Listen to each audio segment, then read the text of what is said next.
George Kilpatrick, Inspiration for the Nation, celebrating people we feel good about. We continue profiling some of the guests and panelists for the My Dream Summit. Well, My Dream Summit is how you get your tickets, but the event is the Dream Summit, August 27th to 28th. We've been telling you all about it. One of our guests, of course, is James Shuler. He's part of the panel, The School to Prison Pipeline, Reentry and Call to Action. As you know, as part of the Dream Summit, there will be concurrent workshops. You don't know what concurrent means? It means they're going to happen at the same time. So he's one of those concurrent workshops, and he will be there to talk about his journey. Tell me a little bit about your background, because we have not met before. All right. Well, first off, thank you for having me. I live here in Wayne County, right outside of about maybe half hour to hour from Syracuse. So my background is I'm from Central Florida. I grew up in Central Florida, Polk County in the house. And then I came to New York when I was maybe about 12, 13 years old. Finally, but we back and forth. I'm the son of a family of migrants, and I've been in and out of all types of situations throughout my whole entire life with the system, throughout the justice system. I've moved around all over Wayne County, all over Rochester. Like I said, used to go back and forth to Florida all the time. My father, he was a farm, worked on farms, trimming trees, picking apples, doing all that. Cause I did all that kind of stuff growing up. So then I also I tell you, I'm 54 years old. So that means that I came up through a troubling time. My generation, I came up in the heart of the crack epidemic. And this area where I lived at, we was really affected by it real big time. And those types of things led me to do 10 years in New York State prison. And within those 10 years, I met a lot of people, and I learned a few things. One of the most important things I learned about is how I ended up in prison, and it wasn't as much as I thought. And so my background right now is I sit back today, and I am after doing 10 years in prison straight. And before that, I did a few more years, and I got a lot of baggage, as they may call it. Mm-hmm. Today, I'm the assistant director of youth advocate programs in Wayne County. Youth advocate programs Incorporated is a national organization headquartered in Harrisburg, Pennsylvania. I think it's like 32 states now in 6 countries, serve somewhere near 18,000 families annually. At least this year to account so far about 18,000. And here I am. I've got felonies. I got a GED. I don't have all these degrees.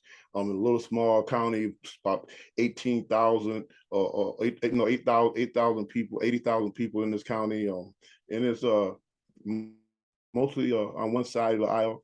So the minority, the Black people where I live at, we're like maybe 10% of the population. So our voice is very not heard. So as assistant Black youth advocate programs, I'm also the founder and the chairperson of what they call the Wayne County My Brother's Keeper. Oh, really? Okay. Yeah. Now, as you may know, My Brother's Keeper was created by then President Barack Obama. Yes. Back in 2014, and back in 2017, 2016, 2017, New York State took on the challenge, and they put a little money involved in it. So I got involved back then, and here I am still today pushing this MBK idea of changing the narrative for our boys of color. My focus being directly on African American men and boys, and also Puerto Rican boys and men, and I do this through a direct contact with the young people, and I go into the jails, the Wayne County Jail. I go in there weekly, and I work with the men in there to make changes so that they can get out and be examples of what needs to be done different. Yeah, James, and I really appreciate that work. We're familiar with My Brother's Keeper. There's a couple of two. We just had the pastors here. They're doing a community-based, and then I'm also familiar with the school-based approach. So there's 2 different approaches to that. Yes. Just thinking about your background, you said that you learned you were incarcerated, but not for the reasons you thought. So talk to me about what you meant by that. Okay, I thought that I was in prison because I sold drugs. Right. Well, that may have been motivated me. It motivated the process. That moved the process along, and that may be what started the whole idea on my end. But the reality, I was actually in prison because my crime, mind you, was criminal sell controlled substance, which consisted of maybe a half a gram of crack. Okay. And I did 10 years For half a gram of crack. for half a gram of crack. So now I thought that was weird until I learned about a thing called Operation Weeden Seed that happened during the 1995, 1996, 1997, 1998, where the federal program where they put money in to weed out drug sales and crime and so forth out of certain neighborhoods. And then they came in behind and they did this thing called seed. And they put money in and they created green spaces and clean areas and so forth and so on. So I went to prison, not just because I sold drugs, but I got 10 years because I got caught up in a federal initiative. Mm. And it's interesting because now weed is legal in New York, right? So, right. You think about, and crack certainly isn't, and also the disparity in sentencing for possession of crack versus the possession of powdered cocaine, and how who was disparately impacted by that, right? So we know that crack cocaine, right, the cheaper derivative of powdered cocaine, mostly within our communities, and powdered cocaine mostly in white communities. And so we can see, and the sentencing certainly pans that out, as that if you had, it was just not, the sentencing was not equal at all. Right. And so in some ways, you talked about school to prison pipeline. You're also an example of how to re-enter the community. Talk about that process, because for some, it's not it's a journey that is wrought with some recidivism, it's wrought with some challenge, and for some, some people aren't able to do it the way you did it. What was different about what you did? I started on the inside. Mm-hmm. I started getting reintegrated while I was still inside. What did you do? I educated myself. I changed the people out, changed the type of people I hung around with. I changed the type of things I need to do. You see, I use what I call the marathon, the relay race example. Sure. I didn't wait till I got to the door, then start doing the work. I started doing the work when I was way back in, when I had people around me to pass me the baton to show me what to do and make sure I knew how to do it. And if I can, I figured if I can change the types of people I hang around with in prison, why can't I change the type of people I hang around with outside? Mm-hmm. So I started when I was inside. And then not only did I start changing the types of people I hang around with, I started changing the type of things I read, the types of material I engaged in, the type of conversations I talked about, the things that I asked my family for, the requests I made, the things I got angry over. I started that process inside. And what made it so easy for me to make that is the fact that I learned a long time ago during my bid, I learned what I didn't know. And that was no one ever considered what I was able to do or what I wasn't able to do when I started getting in trouble. See, that's where the school to prison pipeline thing comes in, because no one looked at that part of my background to say, wait a minute, did this young man know anything other than this? Or did this just come this easy because his education level was that low? And so there's another piece to that, right? So there are some young people that are tapping out. Yeah.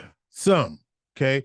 And I'm careful to say that, because we know that we have brilliant young scholars who are tearing it up. And that's what the purpose of this show is to uplift those folks. But we also know that there are some who have tapped out. So how do we get folk who have tapped out to tap back in? Because it almost seems, and this is where the glorification comes in. There was a time, James, that it appeared that was a badge. To get a bid was a badge. Yeah. And then so that's, you didn't mind that, right? And I know I may be talking off the top of my head or whatever, but you correct it. I just want to know how do you correct that thinking if people are still not clear that they have other choices. Because this is what I hear a lot of. We don't have nothing. Look, you're in a rural community, like straight up, right? Right. You know, so when you say you don't have nothing, then that's a different thing. When we say we don't have nothing, right? Right, because ain't nothing here. Okay. Right. So, we don't have a YMCA. okay. All right.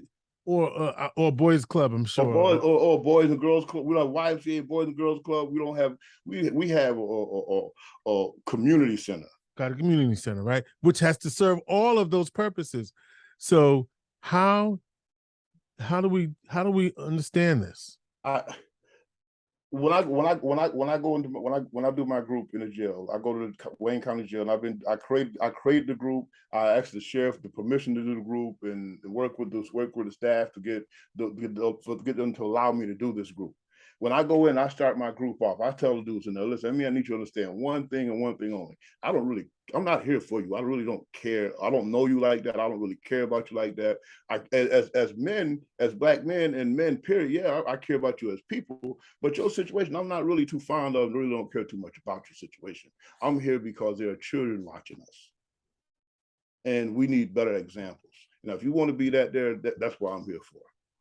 And then I start a conversation out with this one. Every session that we start anew, I always start with that there. Then I go to this. First thing we got to do is we got to surrender to the fact that life ain't fair. Mm-hmm. And once you do that, you open for all other types of stuff. But if you can't do that, let's just stop playing right here and work on that for a little while. Why you think it's got to be fair? Mm-hmm. But that's what I do. But you said you didn't know, and I'm saying, what can we do now to prevent people from having to learn it the way you had to learn it?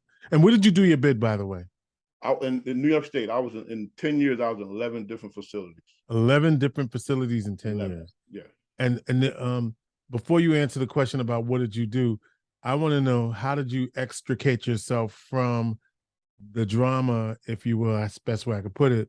Because just because you say you want to be around different people inside doesn't mean that those people want you to be away from them. So how did you manage that? Quite honestly, quite frankly, I got with people who had a structure for how they lived. Mm-hmm. I got with people, like it or not. Here's a fact of where I'm from. Growing up as a kid in life, and because I'm from Wayne County, but I lived in a whole lot of different places. Right. All right. Here's what I've learned. We as people, we got to understand that clicking up and gang type stuff, if you want to call it that, that's just something that's been around for a long time. Right. The problem is what type of activity is your gang involved in? You can call yourself a motorcycle club, you can call yourself the Elks, you can call yourself or the Bloods or the Crips. All of them got the same thing. There's a loyalty that goes with them. I got myself involved with a group that had the right types of principles, and they held me to a standard. In prison, I was blessed to be around some brothers who were not only were they Black Panthers in the past, not only were they militant in the past, but they had a structure called Islam that they lived by, and that gave me a foundation. I never had a foundation. Did you convert to Islam? No. You know, it's funny. I was going to ask you if you did, right? Because a lot of I was Muslim. I became Muslim in '93. Mm-hmm. I caught this. Oh, you were already Muslim when you? Yeah, but I wasn't. I was by name only, because in '93 I did what most people did. See, in '97 my second bid. See, I did a 2 to 4, mm-hmm. which like most people did for drugs. Right. And nonviolent. Was it violent? Was it nonviolent? Nonviolent. And the 10 years, was that a minimum sentence? That was I got a 10 to 20.